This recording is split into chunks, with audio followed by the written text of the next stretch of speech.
It's about 7:30 in the morning on Saturday. I'm I'm pissed off this morning. I've been kind of frozen for a couple of days and thinking, and I'm just pissed off this morning. I mean, for purely selfish reasons, and I was texting a lot with my brother last night that I'm just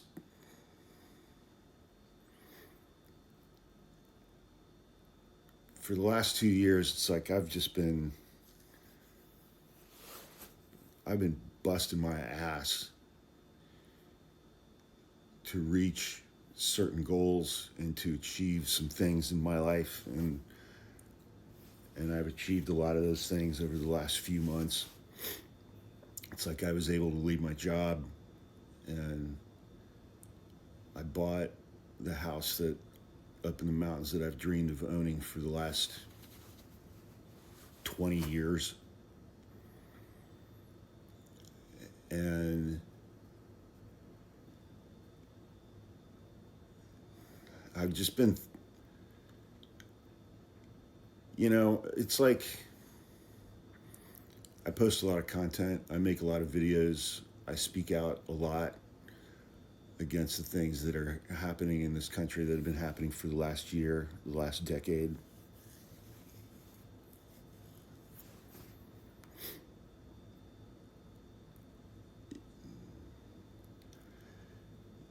You know, but it's like at the same time, you know, I mean, I was raised by parents, especially my mom, you know. I mean, the first time I went to a protest, my mom was protesting against the Vietnam War, and I was in a pouch in front or in a backpack on her back, and she was pregnant with my brother, you know. And she used to tell me that was the first time that I got tear gassed protesting against the Vietnam War on the campus of the Ohio State University. So it's like, my brother and I were raised to have a strong moral compass and to speak out against injustice and things like that. But it's like, especially over the course of the last year, it's like, yeah, I went to a couple of protest marches and stuff, and I went to the No Kings thing, and we went to protests at Tesla dealerships, and, I mean, those are all just white people hanging out, holding some signs and whatnot. And, but since Wednesday, I mean, ICE is the Klan. ICE is the KKK. It's our modern day version of the Klan from the mid to late 1800s, in the early 1900s. ICE is the Klan. Wearing masks, fully armed, killing with impunity, except, there's no longer like a wink wink nudge nudge, tacit approval of local governments or something like that. It is a branch, it is an arm of the executive branch and the president of the United States. It's the Klan with payroll and benefits. It's the government buying their guns for them, arming them and supplying them with training and ammunition. But it's the fucking Klan. They murder with impunity. They kidnap with impunity. They kidnap based on race and racial profiling, as approved by Brett Kavanaugh and the United States Supreme Court.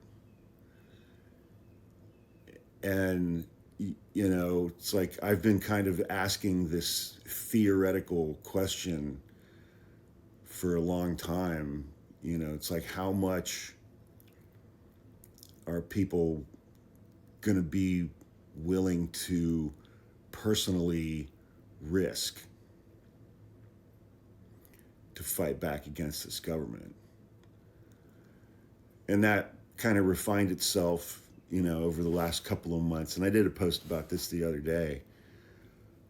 It was just a short video, but it gained some traction in some ways I didn't really expect, you know, which happens on this app every now and then. You know, I posted a video and I'm like, this is not going to be stopped by the House. It's not going to be stopped by the Senate. It's not going to be stopped by the midterms. It's not going to be stopped by the Supreme Court.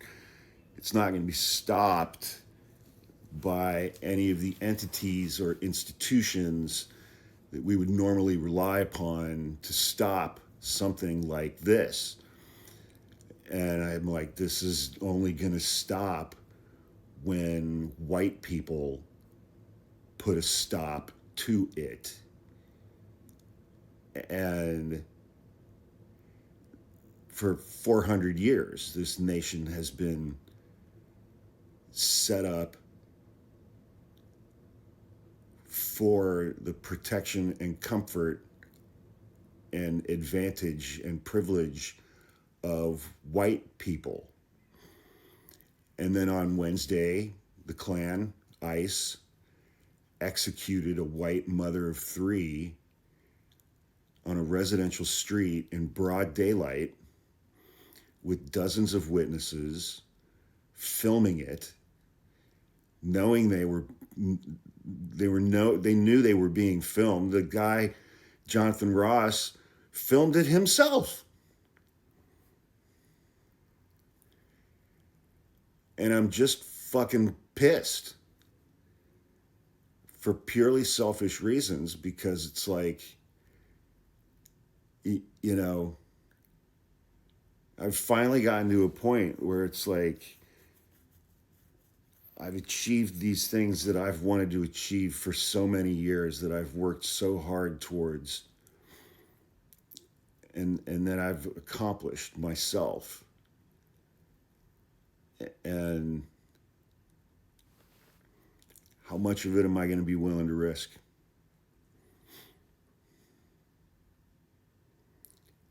How much of it am I going to be willing to risk? And I'm just fucking pissed.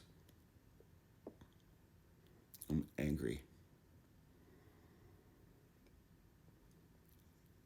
You know, it's like I don't have the capacity, which I guess is a good thing, I guess. I don't know.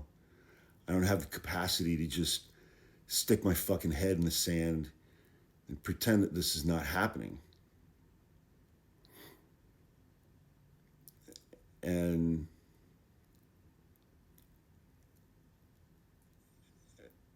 something I've been feeling for a very, very long time, it's like, I'm not doing enough. I'm not doing enough. I'm not doing enough. But if I do more, is it going to cost me the things that I've worked so many years and things that I've worked so hard to achieve? And I'm just fucking angry. And I think a lot of people are feeling that. I think a lot of white people are feeling that. I think a lot of white people, I mean, this country has normalized violence against black and brown and native populations for 400 years. This country committing violence against white people is not normal.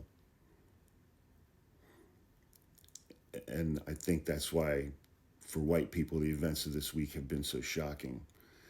Because now the denial is gone. The denial has been taken away. And to see this government immediately blame Renee Gold and immediately label her as a domestic terrorist, that was the fucking point all along. That's the point of Donald Trump's, national presidential security memos and Pam Bondi's memos. And I'm just fucking pissed, because it's like I've worked so hard for these things, and